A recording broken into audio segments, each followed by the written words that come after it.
Muy buenos días para todos y para todas. Muchas gracias por acompañarnos nuevamente en otra sesión del ciclo de actualización para periodistas CAP sobre democracia y autoritarismo en Centroamérica. Esta mañana me da mucho gusto presentarles a Marco Terú, colega periodista, quien tendrá a su cargo la exposición del tema Desinformación y polarización, riesgos para la democracia. Marco es licenciado en Sociología por la Universidad Nacional de La Plata, Argentina, y actualmente trabaja como periodista y analista para varios medios de comunicación como Público de España, Página 12 y Revista Crisis de Argentina y Caras y Caretas de Uruguay, para quien realiza trabajos escritos, podcasts o transmisiones vía streaming. Como corresponsal, Marco ha estado presente en varios de los principales acontecimientos políticos de América Latina, como elecciones, crisis políticas, y son trabajos a partir de los cuales escribió su último libro, ¿Qué es América Latina hoy? Crónicas políticas, publicado este año por Ediciones Futurock de Argentina y que se encuentra presentando actualmente en la región. A su vez, ha trabajado en diferentes campañas políticas y se desempeña como consultor. Marco, muy buenos días, bienvenido a los ciclos CAP y te dejamos en el uso de la palabra. Muchas gracias por la invitación, muchas gracias por estar acá. Y la idea de hoy es conversar un poco sobre desinformación, polarización y nuestro continente, pero no solamente América Latina, sino también más allá, particularmente Estados Unidos y Europa, tomando en cuenta los últimos acontecimientos, y abordarlo para poder reflexionar desde algunas formas de abordar conceptos y comprender de alguna manera los desafíos que se enfrenta hoy los sistemas democráticos, la cuestión de la comunicación y una dimensión como es la de la polarización. Entonces, quería empezar justamente por la cuestión de la polarización. Preparé una reflexión en 5 puntos, que empieza por la polarización, termina en la cuestión de la desinformación, y la idea es ir trabajando sobre varios países, tanto de orden de la actualidad como también de cara a reflexionar sobre los conceptos en sí. Entonces, empezar por la polarización, como les decía, y tal vez pensar en cómo abordar la categoría de polarización. ¿Por qué digo esto? Porque hay diferentes enfoques sobre la misma. Hay una primera idea o biografía o forma de analizarla que concibe la polarización como algo negativo, es decir, como si en la existencia de la polarización hubiera un elemento que afecta per se el sistema democrático, bajo la premisa de que en realidad la política o las formas de la democracia deberían apuntar hacia la concordia, hacia el acuerdo o hacia el centro político, ¿no? Entonces, en ese caso, la polarización, hay una subyacencia en la lectura de que es un elemento negativo.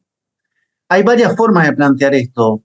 Para ir a elementos muy concretos de estos días, por ejemplo, no sé si vieron el discurso del futbolista francés Kylian Mbappé, que en el marco de la crisis política que está atravesando Francia, donde hay elecciones adelantadas legislativas dentro de 10 días aproximadamente, dio una declaración donde dijo que los extremos son malos, ¿no? Él llamó a no votar a la extrema derecha, pero en general construyó esta idea de los extremos son malos, equiparando, si se quiere, implícitamente la extrema derecha con lo que sería la extrema izquierda, y entonces hay como fondo, como sustrato del posicionamiento, amén de lo que piensa Mbappé, pero como lógica de pensar que el centro, la concordia, el acuerdo es lo necesario. Pensando esta idea de la polarización como algo necesariamente negativo, uno podría ir a la pregunta de, bueno, ¿cuándo no hubo polarización? ¿O cuáles son los ejemplos de sociedades donde hay, si se quiere, una suerte de gran consenso político o una zona de poco enfrentamiento político? A mí se me vienen pocos ejemplos a la cabeza para pensar la idea de la política o del sistema democrático como no polarizado. Uno es, por ejemplo, el caso de los años 90, pienso en lo que fue Argentina en los años 90 o México en los años 90, es decir, cuando hay una idea política, una forma de pensar la economía, de ordenar la sociedad que predomina y se impone sobre las demás. En este caso, la forma neoliberal, ¿no? Entonces, tal vez los 90 sería el caso donde asistimos en varios países de América Latina, por lo menos, y también de Europa, a una suerte de acuerdo político entre los partidos y por lo tanto no hay mayor polarización, tanto la centroizquierda como la centroderecha, o en Argentina el peronismo y el antiperonismo, acuerdan que el modelo es el modelo neoliberal, en ese caso dominante, ¿no? Eso sería para mí una forma de intentar pensar en qué momento hubo sociedades despolarizadas y que en ese caso eso sería hacia dónde se debería ir. Si tuviera que pensar otro ejemplo finalmente de sociedad no polarizada, pienso en mi propia experiencia. Yo me crié en Francia en los años 90 y en Francia en los años 90 tampoco había mayor polarización político-social. Era la época de la caída del muro de Berlín, había un consenso neoliberal de la centroizquierda a la centroderecha y entonces había, si se quiere, una suerte de distanciamiento de la política y de la sociedad y de las pasiones políticas. Juventudes que nos interesan por la política, una suerte de horizonte de progreso de la sociedad, capas medias extendidas. Esos son mis recuerdos y reconceptualización de sociedades no polarizadas. Ahora bien, hay otra forma de pensar la polarización, que es que no necesariamente la misma es negativa de per se, porque la sociedad en realidad, antes que consenso, es conflicto. Y por lo tanto, en general, lo que predomina es la forma del conflicto y no la forma del gran acuerdo nacional. Incluso, no solamente la otra forma de pensar la polarización, la misma no es negativa per se, sino que incluso puede ser inevitable. ¿Por qué digo esto? Porque a partir del momento en el cual se propone una transformación de determinado sistema o de ordenamiento político, económico, social, hay necesariamente una serie de resistencias que se desprenden para intentar preservar privilegios, poder, formas de dominio sobre ese orden. Entonces, no solamente la polarización no sería mala de por sí, sino que incluso se la puede pensar como inevitable a partir del momento en el cual hay una voluntad de transformación de un statu quo determinado, de un orden que es el que está dominando sobre un país o sobre un sistema democrático.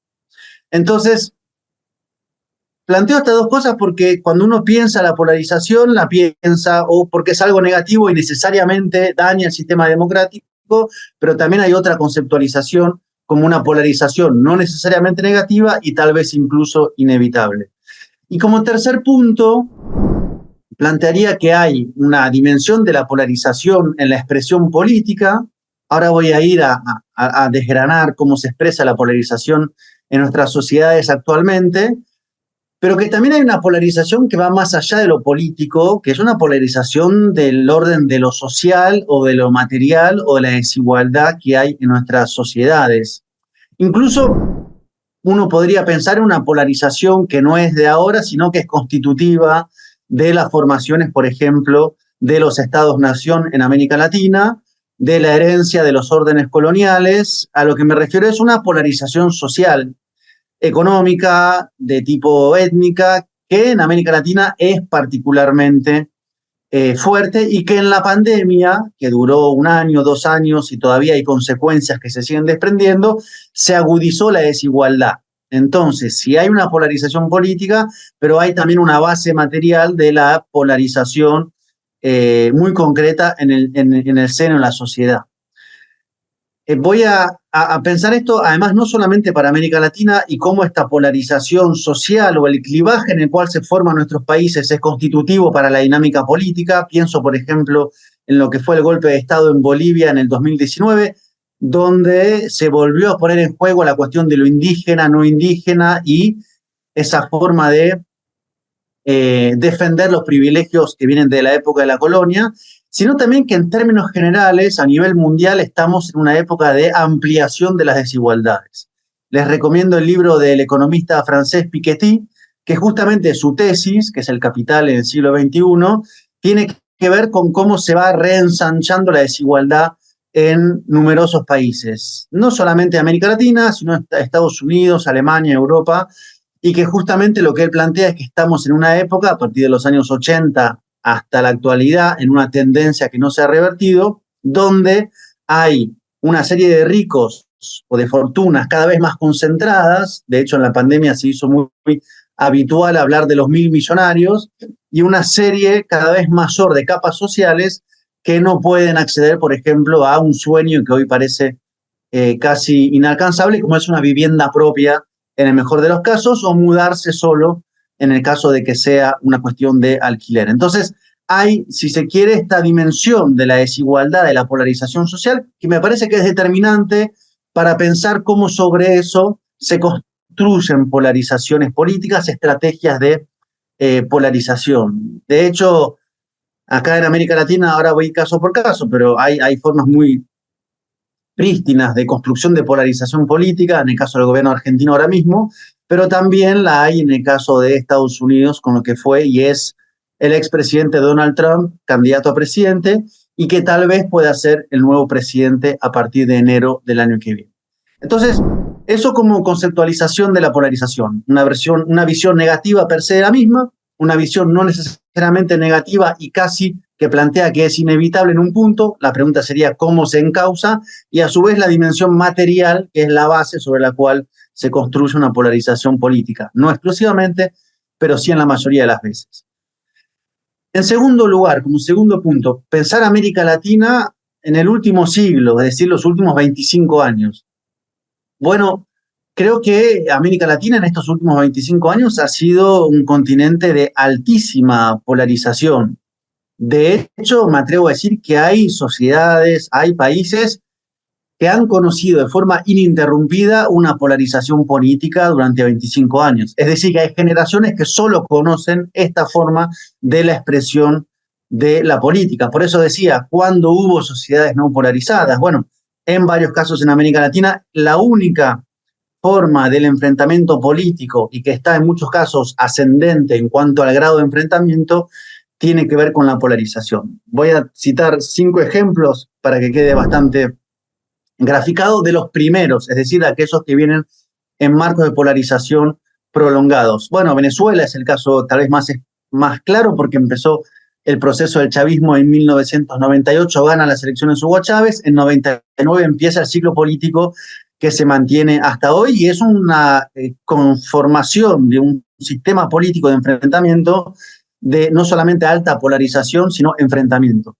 Siempre es bueno recordar, y por eso la cuestión de la dinámica política con la base material, que la misma, digamos, emergencia de Chávez en aquellos 90 proviene de un estallido social primero, como fue el Caracazo. Es decir, fue la base material, la insatisfacción, la gran demanda que no tenía cauce político, la que dio lugar a la emergencia de la figura. Esto quiere decir también, porque a veces se acusa a la política de inventar la polarización o de formar artificialmente un enfrentamiento, pero cuando uno ve las emergencias de estas figuras políticas, en realidad son la expresión política de un enfrentamiento o un clivaje o una polarización social ya preexistente. Vamos al caso de Brasil. Son más de 20 años desde que Lula asumió la primera presidencia hasta el impeachment, así llamado, o golpe parlamentario en el 2015 contra Dilma Rousseff, y lo que ha sido los últimos años del gobierno de Jair Bolsonaro y el intento de golpe de Estado en enero del 2022. Hay una dinámica de la polarización altamente potenciada por estrategias políticas, en este caso de Jair Bolsonaro, y comunicacionales, ahora las vamos a abordar, una división social muy fuerte, y una dinámica que uno se pregunta cómo se desmonta ese nivel de polarización. De hecho, en Argentina en este momento hay una serie de golpistas condenados en Brasil que están prófugos en Argentina.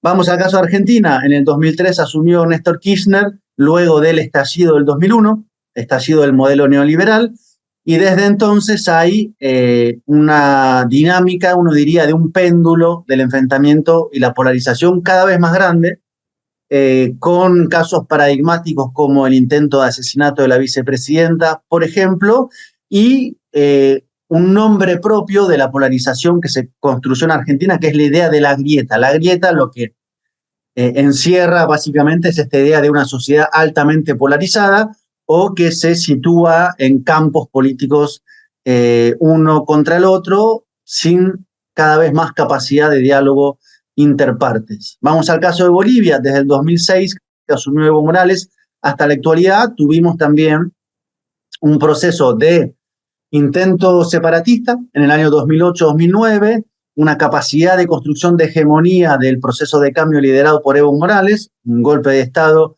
en el 2019, donde volvió a expresarse, como decía, estos enfrentamientos más profundos de lo indígena, no indígena, las capas medias que se enfrentan a la emergencia del mundo indígena que ocupa cada vez más lugares. Y finalmente iría al caso de Ecuador. Estoy citando digamos, las conformaciones de modos de la política y la comunicación, ahora voy a ir a eso, donde solo se conoce desde hace unos 20 años la polarización política. En Ecuador también desde el 2008, cuando asumió Rafael Correa, con la refundación constitucional, los 2 mandatos que tuvo y a partir del 2017 el regreso al neoliberalismo de la mano de Lenín Moreno, que originalmente era parte del proyecto político de Rafael Correa, por eso lo acusan de traición, y que ha dado lugar nuevamente a levantamientos indígenas en el 2019, en el 2022, e incluso a, y lo vamos a ver más adelante, un proceso de persecución política y de campañas de alta explosividad, como fue el año pasado, cuando una semana antes de la primera vuelta hubo el asesinato de un candidato presidencial, Fernando Villavicencio. ¿Qué tienen en común todos estos procesos? Que todos se plantearon, cuando iniciaron, poner en cuestión o superar el modelo neoliberal o construir un post-neoliberalismo, es decir, modificar el orden, el sistema económico, político, social que venía dominando en los respectivos países. Esto quiere decir que hubo gobiernos, hubo procesos políticos, no solamente hay que pensar la política en términos de presidencia, también, sino en términos de movimientos sociales, expresiones de descontentos, estallidos, movilizaciones, que impugnaron un orden. Impugnar un orden quiere decir tanto en términos de lo económico, modificar estructuras de la economía, quitarle poder a unos sectores para redistribuir, por ejemplo, dinero, recursos, riqueza, sino también el poder en el orden de lo simbólico. Decía recién Evo Morales, primer presidente indígena desde la historia de la fundación de la República de Bolivia, pero pienso también en lo que fue, y ahora voy a ir a ese caso, el de Perú, cuando ganó Pedro Castillo, que también representó la llegada a Lima, que es una sociedad y una ciudad muy marcada por lo virreinal, de un campesino del norte que venía a sombrero y que era una suerte de intruso entre élites políticas, que son también élites sociales, muy acostumbradas a la dominación, ¿no? Entonces, esa impugnación de un orden en su economía, en su reparto de privilegios, en su orden simbólico, genera necesariamente, y esta es una hipótesis, una resistencia. Entonces, no se puede entender por qué hay esta alta polarización si no hay, a su vez, la lectura de, bueno, se cuestionó un orden, ese orden produjo una resistencia. En todo caso, la pregunta sería, ¿qué es lo que fue alimentando la polarización? Si fueron los gobiernos que se propusieron construir el post-neoliberalismo, que polarizaron para llegar a ese fin, o si fue la resistencia de los poderes afectados que construyeron una polarización justamente como estrategia de resistencia. Pero antes de ir a eso, diría, en los últimos años, no solamente estos países viven en sistemas políticos altamente polarizados, sino que ha estado pasando, yo diría, en la mayoría de los países latinoamericanos. Voy a 3 ejemplos más del eje del Pacífico de Sudamérica. En Chile, vimos con el estallido del 2019 cómo el modelo que era vendido como el modelo menos polarizado, más armonioso políticamente, con mayor consenso entre su centro izquierda y su centro derecha, voló literalmente por los aires con lo que fue conocido como el estallido. Entonces, ahí también teníamos esta suerte de no polarización o gran acuerdo en la superestructura política, pero por abajo una desigualdad cada vez más creciente que tuvo su expresión en el estallido de aquel entonces, que se propuso, con un derrotero que podemos estudiar, reformar la Constitución. En Perú pasó algo muy parecido, un estallido en el 2020, no un estallido, en realidad grandes protestas ante la destitución del presidente que estaba en su momento acusado de corrupción, y eso dio paso a la emergencia de Pedro Castillo, un outsider total de la política peruana, que luego fue impedido y él no supo cómo gobernar y llevar adelante su proyecto político. La pregunta sería en realidad cuál era su proyecto político. En todo caso, en el 2022 intentó una disolución del Congreso en vista de que no le dejaban gobernar. Su vicepresidenta tomó la presidencia en su lugar y desde entonces sigue un gran conflicto del orden político y no económico, porque Perú tiene una configuración donde hay un modelo económico que ninguna fuerza política realmente cuestiona y una inestabilidad de la superestructura política realmente paradigmática. Ahora vamos a ver el caso de Perú. Y finalmente lo de Colombia, que tuvo un estallido en el 2021, que venía antecedido de grandes protestas y que dio paso a la emergencia de el primer gobierno de izquierda, así se le dice en el caso de Colombia. Nuevamente, la expresión de la victoria política tiene una correa de transmisión directa con el nivel de insatisfacción, demanda, crítica, crisis en la sociedad y no respuesta por parte del sistema política. ¿Cuál es la consecuencia? Que en todos estos países, podríamos agregar al listado, podemos hacerlo más completo, hay una alta polarización del orden de lo político, es decir, de los factores políticos que se disputan la conducción del gobierno o de los hilos principales del modelo económico, sino también una gran polarización en el campo de las sociedades.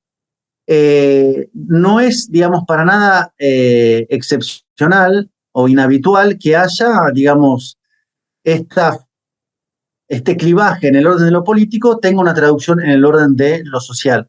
Voy a ir a casos muy como que pueden parecer anecdóticos porque pueden ser naturalizados en algunos casos, pero que no lo son. Por ejemplo, disputas familiares por posicionamientos políticos, lo cual lleva a rupturas de vínculos familiares. Personas que no se relacionan con otras personas porque son de otro campo político. Personas que no podrían tener una pareja de otra opinión política. A eso me refiero con el grado de polarización que va mucho más allá de la política, los políticos, y va al campo de la sociedad. Y finalmente, para que esto no parezca un patrimonio latinoamericano, hay una elevadísima polarización en un país tan importante como es Estados Unidos, donde el expresidente, me refiero a él, Donald Trump, que ahora va a ser candidato contra Joe Biden y es probable que gane, hizo de la polarización política comunicacional una forma de construcción de base social, de caudal electoral y de enfrentamiento que le ha dado rédito en términos de sus ambiciones políticas. Tal vez la diferencia de Donald Trump con estos procesos que mencionaba es que no ha habido, por su parte, un cuestionamiento de un orden posneoliberal o se ha propuesto construir un posneoliberalismo. En todo caso, sí podríamos ir a distinciones del orden de un proyecto con un discurso más nacionalista, que tal vez pueda ser el que vertebre Donald Trump, pero que sí ha trabajado sobre las desigualdades sociales, como construcción de su primera base social. Se ha dicho y se ha estudiado muchas veces como quienes votaron a Donald Trump son justamente los que se podría llamar perdedores de la globalización, sectores antes industrializados que se quedan sin trabajo, sectores blancos, empobrecidos, que son la misma base social que muchas veces vota a la extrema derecha en Europa, en el caso de Vox o de Le Pen. En todo caso, Trump ha sido en la conceptualización, en pensar la polarización política, un antes y un después. Construyó una forma o una fórmula para agudizar el enfrentamiento de tal manera a que eso le dé un rédito político. Su último paso, antes de irse a la presidencia, fue lo que bien recordarán como la toma del Capitolio, que hasta el día de hoy sigue reivindicando y llama a quienes lo hicieron como patriotas. En tercer lugar, pensar la polarización, sí, y pensar la polarización en su forma actual, que uno podría decir es una polarización asimétrica. ¿Qué quiere decir esto? Que no hay necesariamente una equivalencia en la radicalización de los dos polos, es decir, polarización remite a polos, a dos polos que se enfrentan, que se distancian y cuyo enfrentamiento es cada vez más fuerte en sus diferentes expresiones comunicacionales o políticas. La polarización asimétrica refiere justamente que hay un polo que se radicaliza y el otro que no se radicaliza. Voy a explicarlo con los ejemplos de los campos políticos, porque esto es un fenómeno que a mi parecer, se ve con mucha claridad en estos últimos años, a diferencia de inicio de siglo. ¿Cuál es el polo que se radicaliza? Hay un polo o un campo que se radicaliza, que es el de las derechas. Esto tiene dos traducciones en términos de expresiones políticas. Por un lado, aparecen partidos políticos o liderazgos de extrema derecha o cada vez más de derecha. Pienso en lo que ha sido en España, con la emergencia de Vox. Pienso en lo que ha sido en Chile, con la emergencia de José Antonio Kast, que fue candidato presidencial contra Gabriel Boric.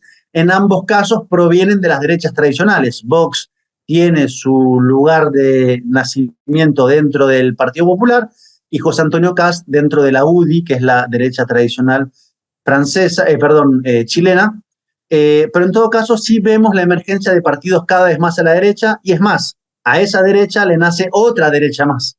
En el caso de Vox apareció ahora este partido que se llama Se Acabó la Fiesta, que sacó 800.000 votos en las elecciones parlamentarias, que acusa a Vox de ser una derecha tímida y medio cobarde. Y en el caso de Francia, donde estaba la tradicional extrema derecha de Marine Le Pen, apareció Éric Zemmour. Es decir, a la extrema derecha, que no solamente ha crecido, también le aparece en algunos casos nuevas formas de extrema derecha.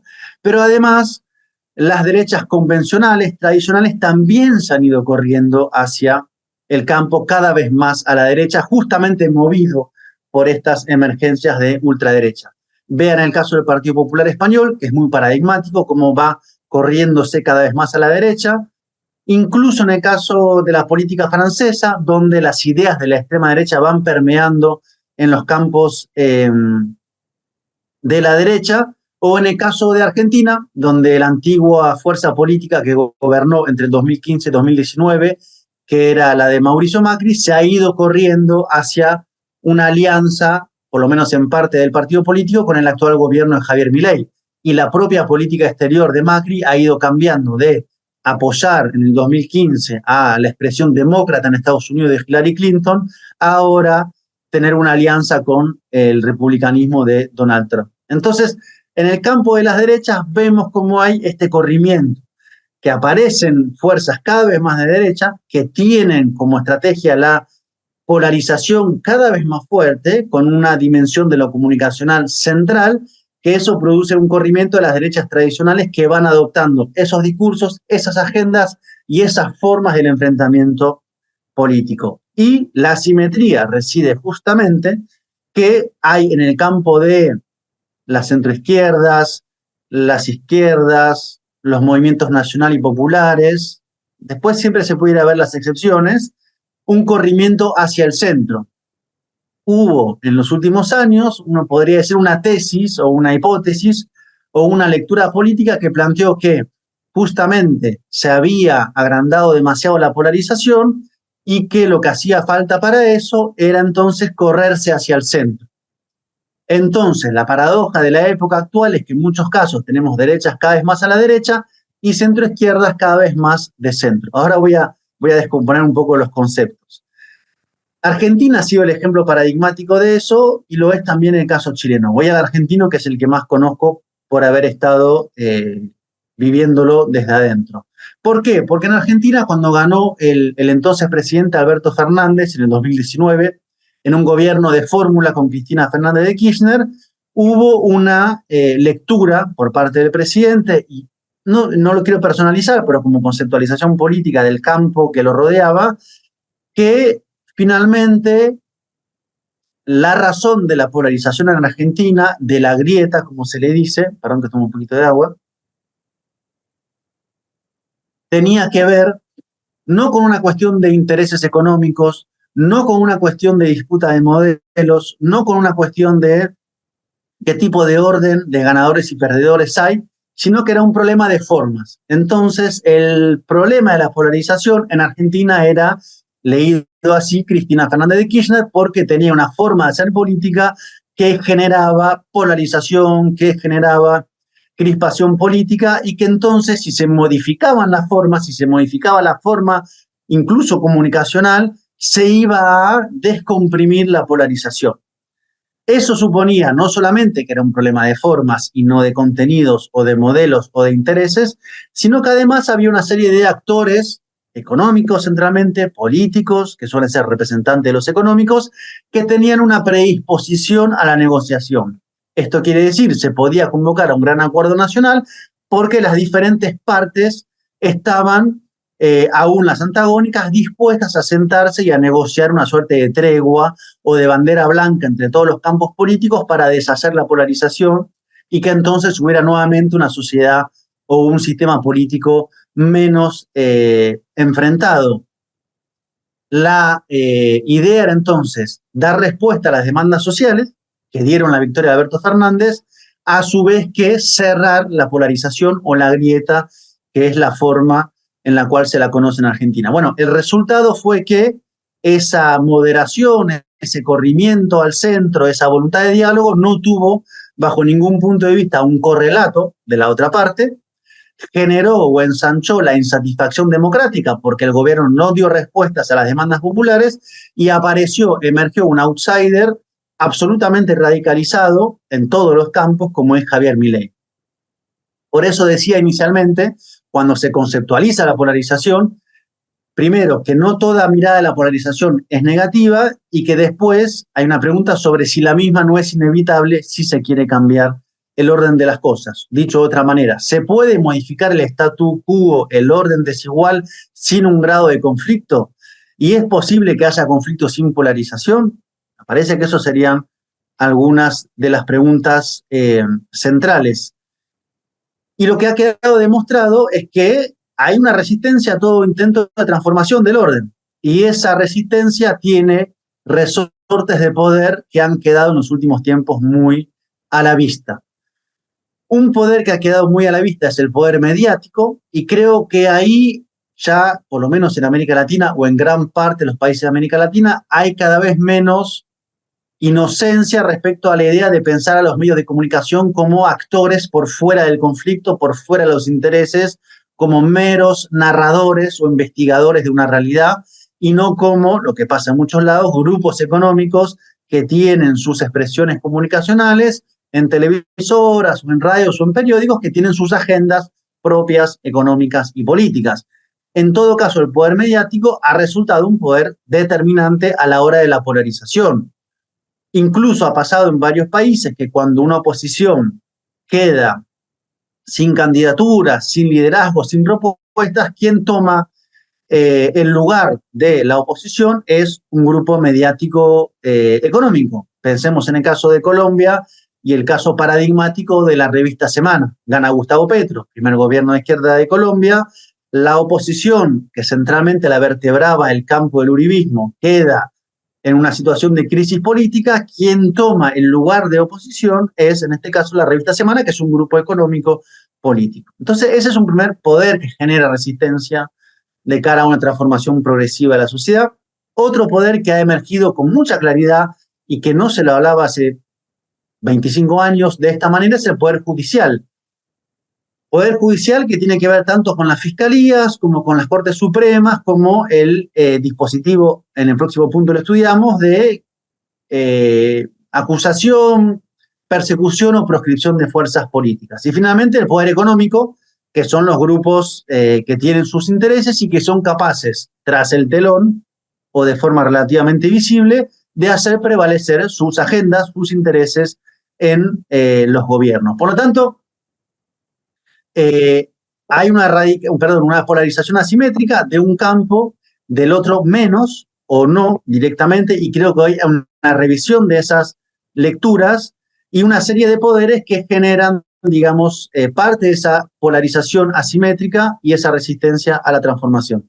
Y finalmente, antes de pasar al otro punto, al cuarto punto, quisiera detener brevemente a pensar, digamos, ¿no? Porque, en primer lugar, esta polarización asimétrica ha hecho que ideas que antes eran de centro parecieran de izquierda o de ultraizquierda. Por ejemplo, nacionalizar o empresas estatales pasa a ser, en este lenguaje político de la polarización asimétrica, como ideas absolutamente radicales de izquierda en muchos países. Cuando son ideas que hace unas décadas atrás eran ideas que formaban parte del campo del nacionalismo, es decir, una centro-derecha o una centro-izquierda podían pensar y proyectar economías con fuertes resortes estatales. Hoy lo estatal aparece como vinculado a la izquierda. Incluso, por ejemplo, Donald Trump acusa a Biden de ser un socialista y o un comunista, y en un conjunto de países de América Latina se apela a que hay un comunismo amenazante. Bueno, esta debe ser la época con menor hipótesis y estrategias comunistas del último siglo. Sin embargo, cualquier cosa que sea relativamente de centro-izquierda es acusado como estrategia de la polarización asimétrica de ser de ultraizquierda. Y por último, pensar si incluso el término de izquierda o de derecha aplica para América Latina. ¿Hasta qué punto son categorías nacidas en Europa que sirven para explicar nuestro continente o hasta qué punto no? De hecho, hay en estos últimos tiempos también debates sobre cuáles son las categorías más adecuadas. Progresismo, ¿qué es exactamente progresismo? La izquierda, ¿qué es la izquierda? Nacional y popular. Entonces ahí también hay que darse, digamos, el tiempo de analizar hasta qué punto son categorías que nos sirven o no para pensar América Latina. En cuarto punto, me queda este y el que sigue. Tiene que ver con la polarización, la insatisfacción democrática y la ruptura democrática. Y sobre esto hay varios temas que analizar.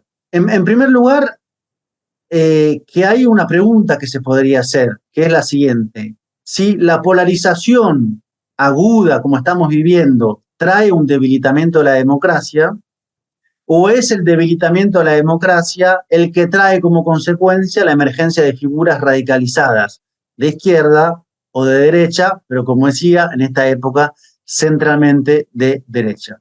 Acá viene una pregunta central: ¿qué es la democracia? Es decir, si uno dice se debilita la democracia y se genera una polarización o la polarización genera debilidad de la democracia, en todo caso la pregunta es ¿qué es la democracia? Y acá hay dos dimensiones políticas y una material. En términos políticos hay una definición clásica de la democracia en términos de lo representativo. La democracia es elegir a sus representantes de forma periódica para su alcaldía, su gobernación, el poder legislativo o la presidencia. Eso sería una forma restringida de la democracia, que es una forma que prevalece, que tiene que ver con pensar que la democracia es ir a ejercer su voto de forma periódica y luego volver a la vida privada. Hay también una forma de la democracia, que es una democracia ampliada o participativa, que es esta idea de la democracia es más que el ejercicio del voto. Pero también hay una dimensión de la democracia en lo material. Cuando en Argentina termina la dictadura, en el 83, y empieza la transición o el retorno a la democracia, hubo una gran frase, pues fue icónica, del entonces presidente Raúl Alfonsín, que dijo: con la democracia se come, se educa y se cura. Entonces la democracia no solamente era un sinónimo de promesa política en cuanto a poder tener derechos políticos, un sindicato, una votación, un legislador, un presidente electo, sino también la democracia como un sistema que daba respuesta a las demandas materiales. Que quiere decir que hay ambas dimensiones estrechamente vinculadas. Bueno, lo que estamos viendo hoy es que está habiendo democracias que tienen cada vez más dificultades para dar respuestas a las demandas de la sociedad. Demandas materiales, de tipo alimentarias, de tipo salariales, de tipo económicas o de tipos de la seguridad. Y voy a ir a dos casos concretos para ver cómo esta incapacidad de la democracia de dar las respuestas materiales de la gente genera la emergencia o produce la apertura de compuertas para que ingresen discursos de alta radicalidad política, centralmente procedente de outsiders. Voy a dos casos, El Salvador y Argentina. Uno, en el caso de El Salvador, evidentemente la problemática principal era la cuestión de la inseguridad. Sobre ese trauma, sobre esa desesperación, sobre esa forma que hacía, uno diría, invivible el cotidiano, emergió una figura política como la de Nayib Bukele, que, diríamos, hizo una suerte de pacto o propuesta de pacto, una restricción del ámbito democrático formal, es decir, vivir bajo estado de excepción permanente, sin derecho a juicios con todas sus condiciones, con encarcelamientos masivos como los que se ven allá. De hecho, ahora está la ministra de Seguridad en El Salvador, de Argentina, y a su vez una respuesta securitaria. Sería otro análisis, y lo saben mucho mejor que yo, cuáles son, digamos, las posibles consecuencias de esa política securitaria. En todo caso, en términos conceptuales, fue de menos democracia política, más capacidad o posibilidad de vivir la cotidianidad sin ser amenazado para abrir un comercio, para transitar un autobús o para cruzar de barrio. Entonces la pregunta es, ¿qué era la democracia? ¿O qué percibe la gente que es la democracia? Si la democracia es poder votar crónicamente, pero no poder salir de tu casa sin temor, la pregunta es, ¿el problema no es la democracia o lo que no logró construir la democracia?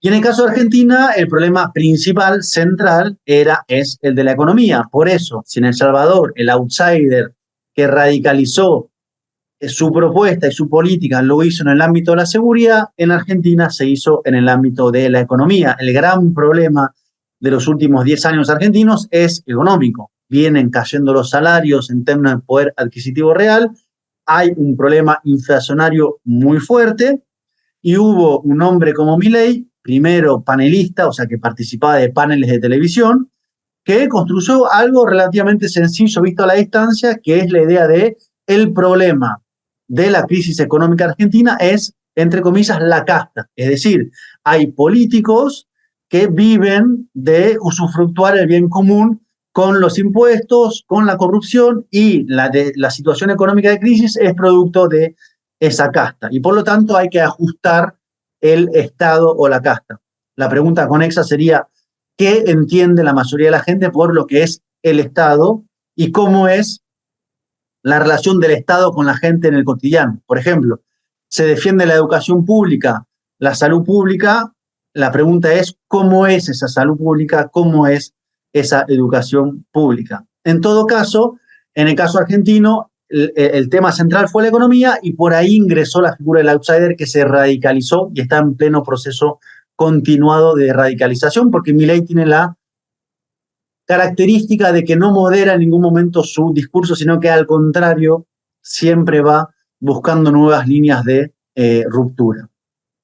Ahora bien, el segundo ítem en este punto sobre insatisfacción y ruptura democrática es que la polarización política que estamos viviendo en muchos países también es parte de una estrategia para acorralar, desplazar o proscribir políticamente a determinados actores del campo político. Se ha utilizado mucho en estos últimos años el concepto de lawfare, que tiene que ver con la utilización del poder judicial, el poder mediático y el poder político para impedir que algunas fuerzas políticas participen de elecciones o acorralar, difamar y proscribir a determinados actores políticos. Voy a estos tres actores de poder porque son claves y los mencionaba un poco atrás, porque la polarización como lógica de restricción de la democracia ha tenido como resorte el Poder Judicial y decíamos hace un rato las fiscalías,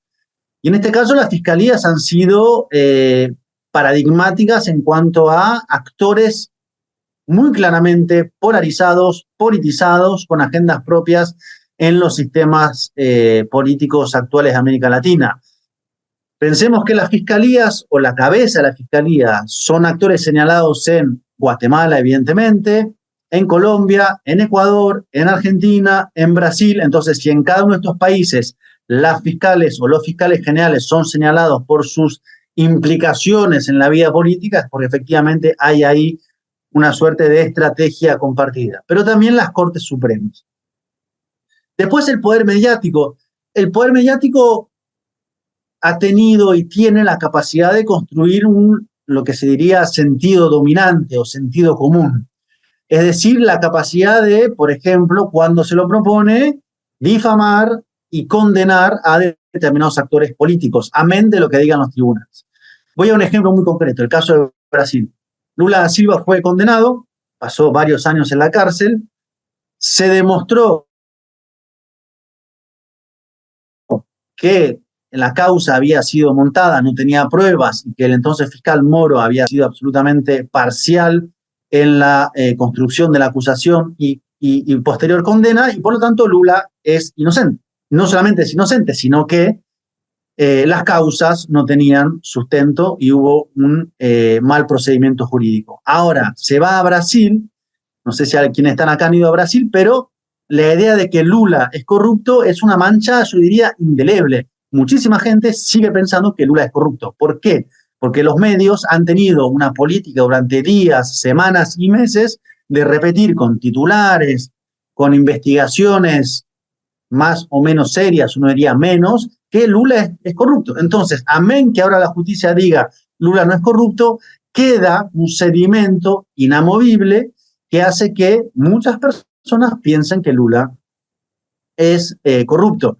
Esto lo podemos ver en otros países, donde también cuando se demuestra que las causas son inventadas, también así hay, por el trabajo que hizo los grandes medios de comunicación, que son grupos económicos, como decía, un rastro indeleble en la construcción de sentido común, que es lo principal que logran hacer los medios de comunicación. Y finalmente el poder político como dispositivo central, porque hemos visto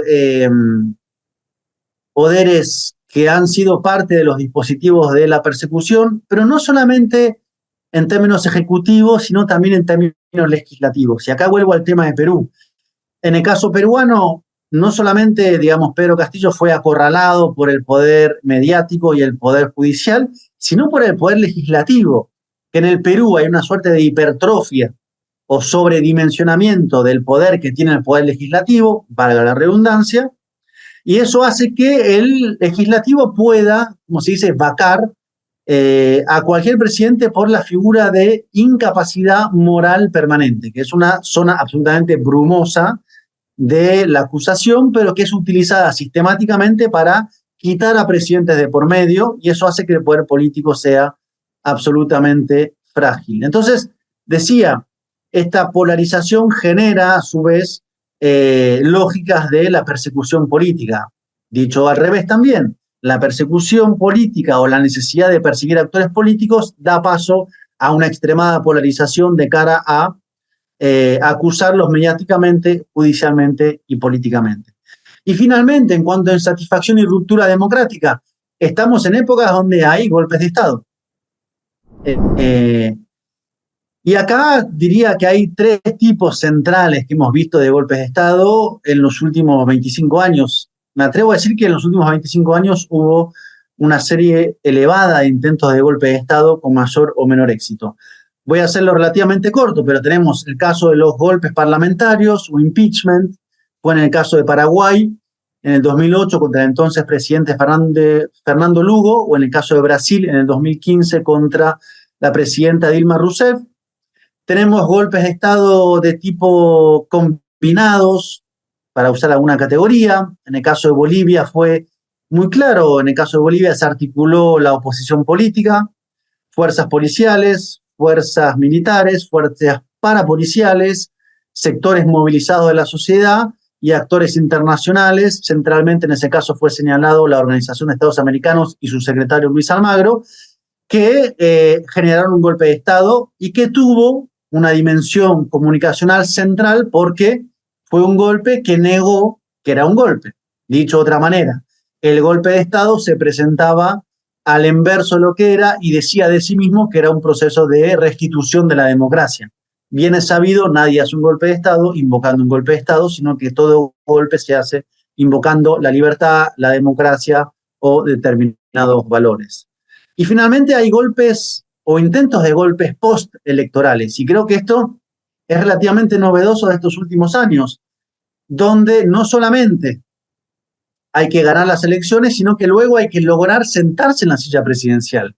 Le pasó a Pedro Castillo en el 2021 en Perú, donde ganó, y durante 2 meses la oposición del espacio político conocido como fujimorismo, que viene de la familia Fujimori, intentó impedir que Pedro Castillo asumiera la presidencia.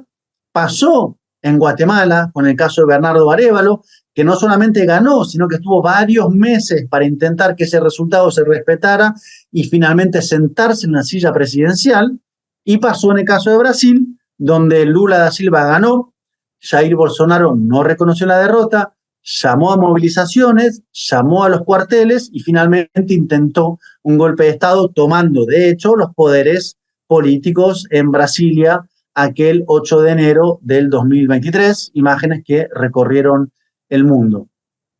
Finalmente, porque no todo tampoco está en una lógica de ruptura democrática, hay casos, y me parece importante señalarlos, donde la democracia o el sistema democrático o las reglas de la democracia tienen mayores anticuerpos, uno diría, o mayor capacidad de que no haya cuestionamientos o desbordes o rupturas. El caso que se me viene a la cabeza es realmente el de Uruguay, donde la última elección el Frente Amplio perdió por una mínima diferencia y aceptó el resultado, y donde hay, diríamos, dos campos políticos, la izquierda, la derecha, la centro-derecha, la centro-izquierda, que en general son menos radicales en cada una de sus presentaciones. Por ejemplo, en Uruguay en los años 90 no hubo un proceso de privatizaciones masivas, como en Argentina, pero a su vez cuando el Frente Amplio ganó las elecciones, su horizonte de transformaciones, uno diría que fue bastante más limitado en cuanto a qué tocar, qué modificar y qué cuestionar. Pero quiero decir, sí hay,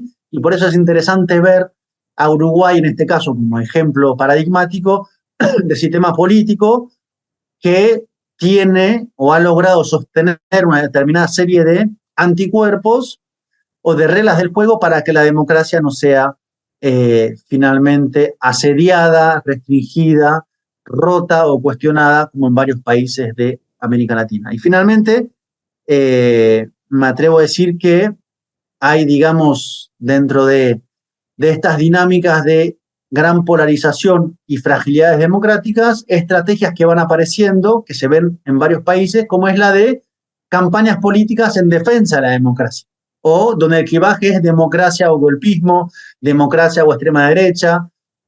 Pienso en el caso de Lula da Silva, que hizo una campaña en esos términos. Pienso en el caso de Estados Unidos, donde el clivaje principal que intenta instalar Joe Biden, y lo hizo en la elección pasada, es democracia o golpismo de Donald Trump, o incluso ahora en Europa o en Francia particularmente, donde hay elecciones en 2 semanas, como les decía, y ante la emergencia posibilidad de que la extrema derecha logre la mayoría legislativa, se armó el nuevo Frente Popular de las Izquierdas, que remite a aquella concepción de entreguerras de frentes populares, grandes unidades que hagan frente a la amenaza de la extrema derecha. En todo caso, esa es hoy la dinámica de las democracias, que no tal vez hay que pensarlas como en crisis, sino que son puestas en crisis.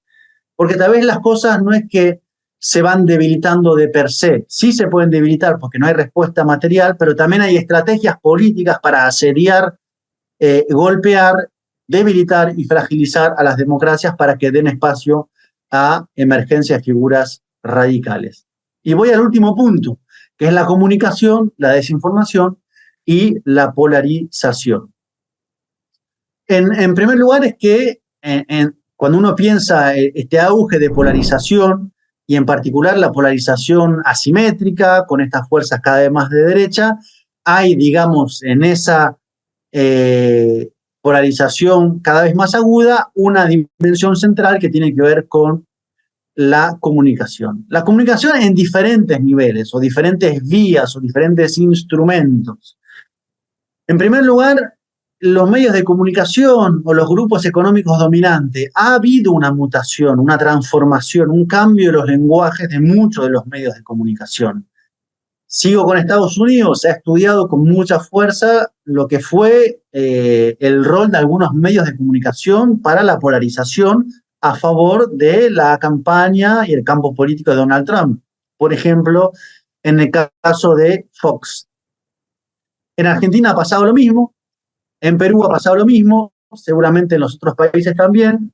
Quiero decir con esto que se ha dejado de lado hace ya mucho tiempo en estos grupos económicos la idea de presentar noticieros informativos con periodistas que presentan noticias, a medios de comunicación que son trincheras políticas, donde los presentadores son analistas políticos, hacen tribunas políticas en cada uno de sus programas y van modificando, radicalizando, construyendo sentidos políticos muy claros. O sea, hay canales que son sencillamente de un campo político y su objetivo es atacar al otro campo político. Casos extremos, Perú. Recuerdo Perú en la campaña, un periodista sacó una pistola en pleno programa de televisión. Entonces, los medios tradicionales que antes guardaban formas, que se presentaban, estoy hablando en general, seguramente haya excepciones, pero como actores por encima de las partes que daban cuenta de las noticias, hoy están absolutamente parcializados y van radicalizando los lenguajes, van radicalizando las posiciones políticas.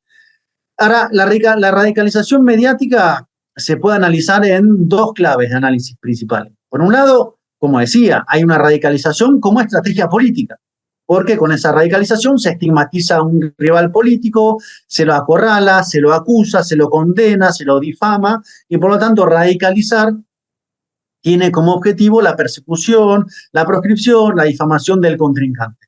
Pero a su vez hay otra clave de la radicalización, que es la clave del rating o del negocio.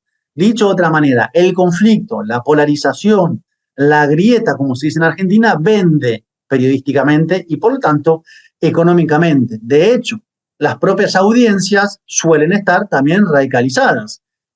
Hace poco estaba en Ecuador y hablaba con una persona que tiene un programa de streaming muy conocido que me decía, cuando ella está en un campo político, invito a una persona del otro campo político para dialogar y hacer un contrapunto, mi propia audiencia me cuestiona que estoy trayendo a esa persona.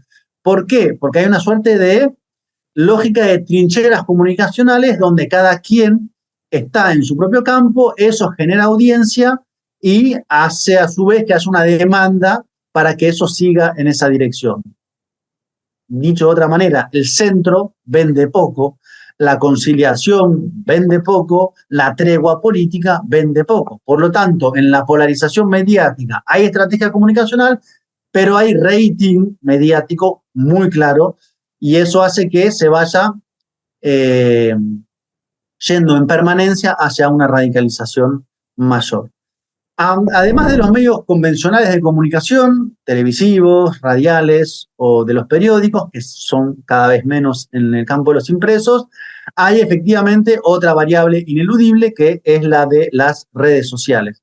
Porque las redes sociales son un espacio de amplificación y potenciación de la polarización que no se conocía antes de su existencia. Y también se puede pensar las redes sociales, yo diría en este caso, en tres niveles. En primer lugar, la rentabilidad de la polarización. Otra vez, el odio vende, el odio genera compartir. La indignación que generan las noticias falsas hace que sea, digamos, más compartido un contenido. Por lo tanto, hay una dinámica en la cual, en el orden de los contenidos del enfrentamiento, del odio, de la indignación, de la noticia falsa, generan un rédito económico y las plataformas de comunicación suelen tener la vista gorda sobre eso porque justamente, amén del debate sobre si controlar o no controlar, genera un beneficio económico.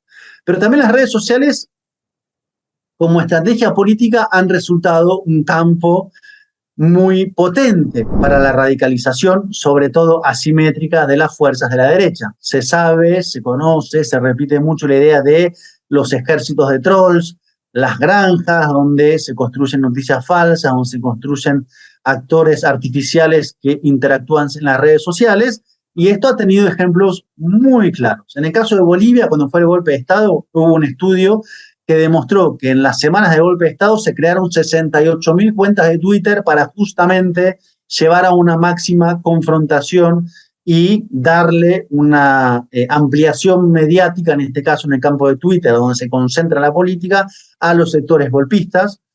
O uno puede ver el caso de Bolsonaro, el bolsonarismo en Brasil, que tiene una fabricación a escala industrial de noticias falsas que van desde los portales de dudosa reputación o desconocidos hasta la propia repetición del gobierno. Perdón.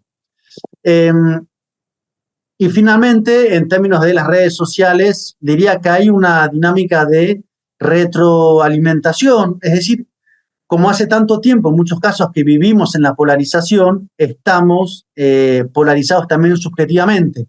Mi campo, su campo, nosotros, ellos, mi noticia, sus noticias, y hay una dinámica también de agudización de la polarización en la dinámica de consumo y de producción de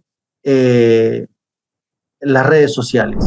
Hay, digamos, una dimensión de la comunicación que es clave para pensar la dinámica política actual. Y yo diría que hay tal vez el hecho más paradigmático de estos últimos tiempos, diría que son dos. En primer lugar, que estamos viendo la emergencia y la multiplicación de la emergencia de candidaturas que nacen directamente del ámbito de las redes sociales. Redes sociales, me refiero desde el Twitter al TikTok al Telegram, digamos, ¿no? Ese ámbito grande que puede entrar en esa categoría de redes sociales. El caso argentino fue el de Javier Milei. Javier Milei es muy interesante porque no solamente construyó su propio andamiaje propio de sus cuentas de redes sociales, sino que a su vez su principal fuerza estuvo y se conformó en redes sociales de cuentas que lo apoyaban, lo cual le dio un volumen político altísimo e hizo que no hiciera campaña muchas veces de forma tradicional, con movilizaciones, con actos, con sindicatos, con apoyos convencionales, sino que hubiera una fuerza que iba vehiculizándose a través de las redes sociales, ¿no? Y ahí me atrevo a decir que sectores de izquierda han sido bastante conservadores en la lectura de la potencia que eso tenía, bajo la idea de una cosa es la realidad, entre comillas, y otra cosa es la virtualidad, entre comillas, y lo que pasa en la virtualidad no impacta en la realidad. Bueno, la lectura fue absolutamente equivocada. En España ahora apareció el candidato de Se Acabó la Fiesta, que también emergió de esta combinación de redes sociales, canal de Telegram, noticias falsas, y en el caso de Francia, este candidato de extrema derecha, Zemmour, nació centralmente a partir de la plataforma que le dio un medio de comunicación que se llama CNews. Y por último, que hay en la lógica de la comunicación y la polarización un vehículo, un vaso de comunicación, una correa de transmisión cada vez más clara entre lo que pasa en la virtualidad o en las palabras y en los hechos. Es decir, lo que se va instalando comunicacionalmente a través de redes, grandes medios de comunicación, puede tener correlatos electorales, y sobre eso es bastante claro, pero también correlatos en acciones, por ejemplo, de violencia política. En el caso argentino, decía, hace 2 años ya casi, quisieron asesinar a la vicepresidenta, Cristina Fernández de Kirchner, y ahí tuvimos, y se analizó mucho en ese momento, como un discurso del odio, una construcción permanente de Cristina Fernández como el enemigo, como la responsable de la corrupción, la responsable de la pobreza, a alguien que pasó al acto, pasó del odio verbal en redes sociales a intentar matar a la vicepresidenta.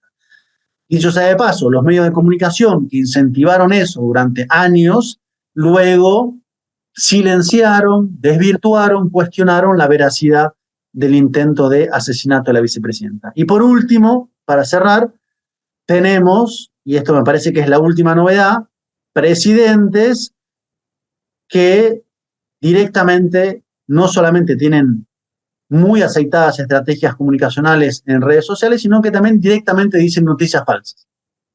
El presidente argentino Javier Milei, cuando asumió como presidente de la República Argentina, el día de la toma de posesión se puso la banda presidencial y dijo frente a una plaza llena mentiras, en términos, por ejemplo, de los números económicos. Y que tiene como estrategia comunicacional la agudización de la polarización en su máxima expresión. Javier Milei no gobierna para el total de la población argentina, en sus propias palabras, sino solamente para aquellos que son de su campo político. Y los demás, o como dicen los que no la ven, no son parte de su consideración. Así que bueno, esto podría ser una forma de plantear en 5 puntos la intersección entre polarización, desinformación y fragilidades democráticas para pensar nuestro continente. Espero haber sido relativamente claro y bueno, dejo paso hasta acá mi intervención. Muchas gracias a Marco Terugui, colega periodista y sociólogo, por su participación en el ciclo de actualización sobre democracia y autoritarismo en Centroamérica. Nos vemos en una próxima sesión de los ciclos CAP.